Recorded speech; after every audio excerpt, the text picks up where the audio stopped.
It happened a few years ago, back when I was still living in a small college town in the Midwest.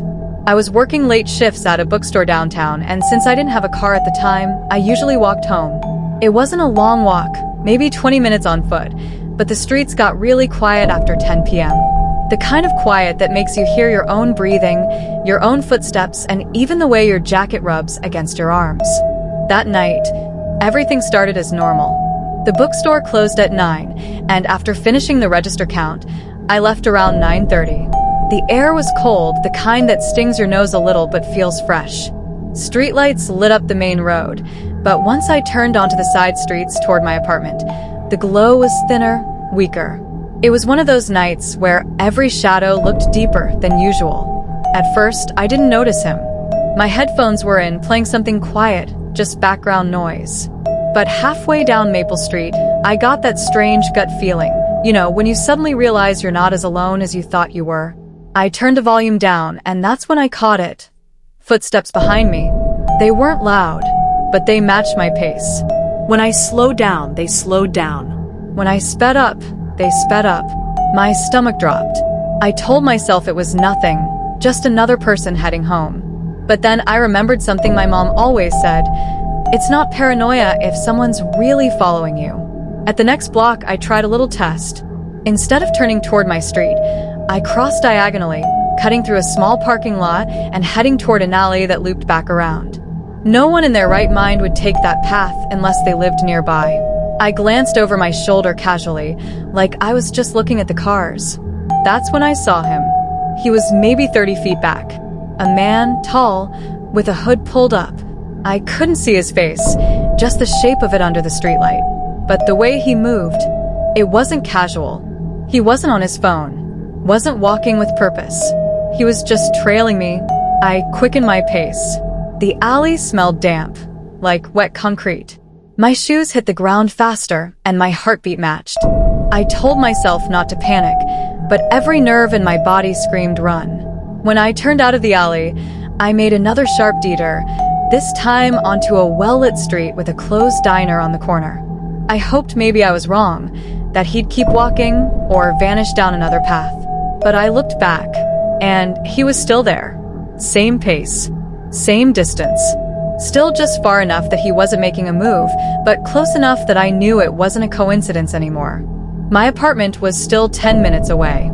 Too far. I wasn't about to lead him right to where I lived. So, I did the only thing I could think of. I headed toward a gas station a few blocks over that stayed open late. Bright lights. Security cameras. People. By the time I got to the gas station, my hands were shaking so bad I could barely grab the door handle.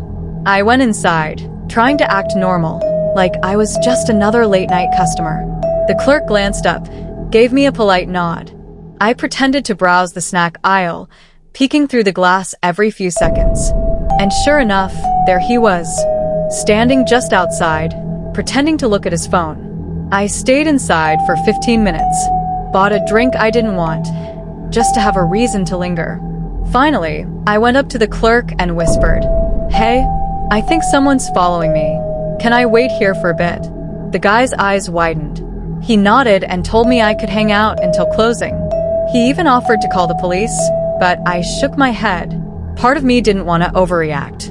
Part of me was scared of what would happen if I did. When I looked back outside again, the man was gone. Just like that. No car, no footsteps walking away, no sign of him at all. I stayed in the gas station until almost midnight, then asked the clerk if he could walk me to a rideshare pickup. I made it home safe, but I didn't sleep much that night. Every time I closed my eyes, I pictured that hooded figure, matching my steps, just far enough back to keep me guessing. The scariest part? I never saw his face. I never knew what he wanted. And to this day, I don't know if I lost him, or if he just decided to let me go. Why this story sticks with me. Stories like these spread because they feel real. Unlike ghosts or monsters, there's nothing supernatural here, just a stranger in the night, choosing someone to follow. Maybe he was harmless. Maybe he wasn't. But when you're alone on a dark street and every instinct in your body is screaming at you, the line between paranoia and danger gets razor thin. And here's the thing, I later looked up crime reports in that area. Turns out, a few people had reported being followed around the same time, in the same neighborhood. Different descriptions, sometimes a hood, sometimes a cap, but always the same pattern. Late at night, quiet streets, footsteps that never stop. That's what keeps me up sometimes. Because I know it wasn't just in my head. And maybe one night he didn't stop following.